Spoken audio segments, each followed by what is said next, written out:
اعوذ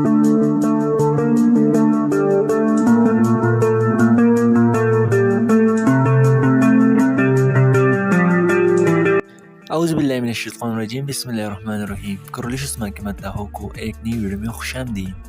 ناظرین کرام، اس ویڈیو میں ہم بات کریں گے اولوب کے بارے میں۔ جیسے کہ آپ سب کو پتہ ہے کہ اولوب نے اناگول قلعہ قبضہ کر لیا ہے، تو اس ویڈیو میں بات ہوگی کہ عثمان اناگول اس اولوب سے کیسے لے گا اور اولوب کی موت ہمیں کب تک دکھائی جا سکتی ہے۔ تو اگر آپ لوگ ہمارے چینل پر نئے ہیں تو چینل کو سبسکرائب کر دیں تاکہ ہمارے آنے والی ہر ویڈیو کی نوٹیفیکیشن آپ تک سب سے پہلے پہنچ سکے۔ تو ناظرین کرام، جیسے کہ آپ سب کو پتہ ہوگا کہ اولوب نے عیسائیت اختیار کر لی ہے، اور ہمارے اندازے کے مطابق شہنشاہ اندرونیکوس اولوب کو وہ تاریخی پوچھ دے کر، جس کا تذکرہ تاریخ میں ہمیں ملتا ہے کہ شہنشاہ اندرونیکوس نے اپنے ایک کمانڈر موزولون کو تقریباً 2000 کا دستہ دے کر عثمان کے خلاف باپیوس کے مقام پر ایک خونریز جنگ کے لیے بھیجا تھا۔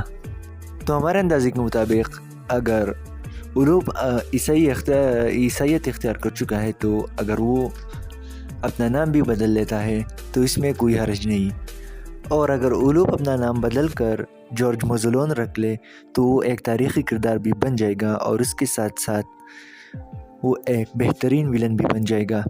تو دوستو، آپ لوگ اس بارے میں کیا رہے ہیں ہمیں کمنٹ باکس میں ضرور بتائیے گا۔ اس ویڈیو میں بس اتنا ہی، ملتے ہیں اپنے آنے والی ویڈیو میں، تب تک کے لیے مجھے دیجیے اجازت۔ اللہ حافظ۔